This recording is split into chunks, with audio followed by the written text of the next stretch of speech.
경기가 조금 살아날 것 같은 조짐들이 나타나면서 실적과 전망이 뚜렷하게 개선되는 기업들이 늘고 있습니다. 하지만 이 기회를 살리지 못하거나 악재로 휘청이는 기업들도 여전히 많았습니다. 이번 주 기업들의 움직임, 기업 기상도로 살펴보시죠. 김종수 기자입니다. 한 주 기업 뉴스 리뷰 주간 기업 기상도입니다. 경제 기상이 모처럼 갰습니다. 성장률 전망은 올라가고 열흘 뒤 출범할 새 정부의 경기 회복 대책 기대감도 커진 덕분인데요. 그럼 4월 마지막 주를 상쾌하게 보낸 기업부터 찾아갑니다. 먼저 삼성전자 반도체 부문과 SK 하이닉스입니다. 반도체 호황 하더니 진짜 대박이 터졌습니다. 삼성 반도체 부문이 단 석 달간 번 돈이 6조 3천억 원, SK 하이닉스가 2조 5천억 원, 조 단위가 대수롭지 않게 여겨질 정도입니다. 반도체 호황은 더 간다는 게 중론인데 SK 하이닉스는 일본 도시바 인수전에도 도전의 강도를 높여가고 있습니다. 반도체가 너무 잘 나가 아직 풀리지도 않은 경기에 회복 착시까지 나타나고 있습니다. 이 호황을 협력업체와 유관기업까지 퍼지게 하는 일은 두 회사 경영진의 몫입니다. 다음은 SK가스, 이원, 액화석유가스 파는 두 회사입니다. 일반 차량에도 LPG 연료를 쓸 날이 임박한 것 같습니다. 세금 적고 값싼 LPG는 택시 아니면 장애인, 국가유공자에게만 허용된 차량 연료였는데 사정이 달라졌습니다. 두 가지 이유가 있는데 하나는 국가적 과제가 된 미세먼지, 또 하나는 LPG 확대의 한뜻인 대선 후보들입니다. 상황이 바뀌자 정부도 일반 차량 LPG 허용 문제를 검토하겠답니다. 솔직히 오래된 문제입니다. 미세먼지에 숨도 쉬기 힘든 지금 뭔가 확실한 결론을 내야 할 때입니다. 이제 흐림 기업으로 넘어갑니다. 맑아지는 경제 기상에도 잔뜩 찌푸린 롯데그룹입니다. 끝난 줄 알았던 고륙상쟁, 한 판이 더 대기 중입니다. 신동주 전 일본 롯데 부회장이 일본 신문과 인터뷰를 했습니다.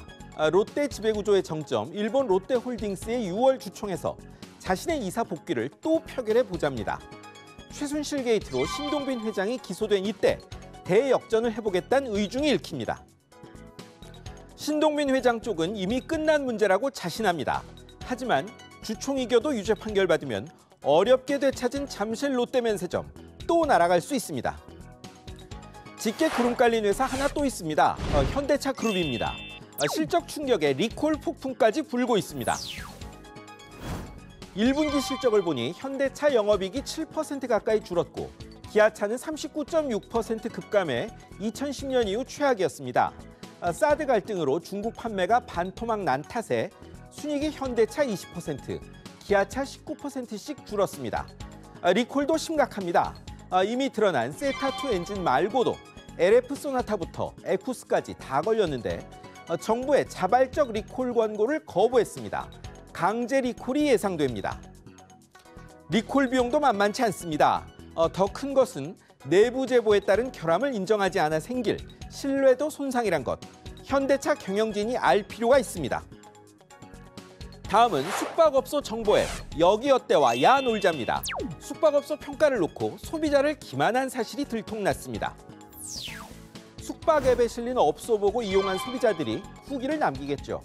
그런데 청결, 친절도 엉망이라고 올린 후기는 감추고 자신들의 광고비 내면 우수업소인 양 노출시켜 손님 유인했답니다. 공정거래위원회가 앱 화면 절반 이상 크기로 시정명령 받은 사실을 공표하게 했습니다. 기업이 돈 되는 곳 더 띄워주는 것을 나쁘다고는 하지 않습니다. 하지만 소비자도 돈 벌어줍니다. 알릴 것은 알려야 된다는 겁니다. 마지막은 대한항공입니다. 비행기 정비 불량으로 과징금 폭탄 맞았습니다. 지난 2월 방콕서 인천공항 오던 진에어 여객기의 연기가 나 회항했습니다. 당국이 진에어 정비 맡은 대한항공을 점검해 관성 항법 장치 미점검, 이상 발생 부위 점검 절차 위반 이 두 건 찾아내 과징금 15억 원 물렸습니다. 이게 다가 아닙니다. 작년 중국 다롄에서 인천까지 엔진 이상 비행기를 띄운 아찔한 일도 있었습니다. 이것도 18억 원짜리, 도합 33억 원입니다. 비행기 사고가 어떤 결과를 가져올지 몰라 이러진 않을 텐데 정말 실수인지 담이 큰 탓인지 구분이 안 가네요. 제비 한 마리가 봄을 가져오진 않는다죠. 경기 전망 나아져도 2%대 저성장과 일자리 부족 문제는 그대로입니다. 안보와 함께 이 문제가 새 정부의 양대 숙제입니다. 지금까지 주간 기업 기상도였습니다.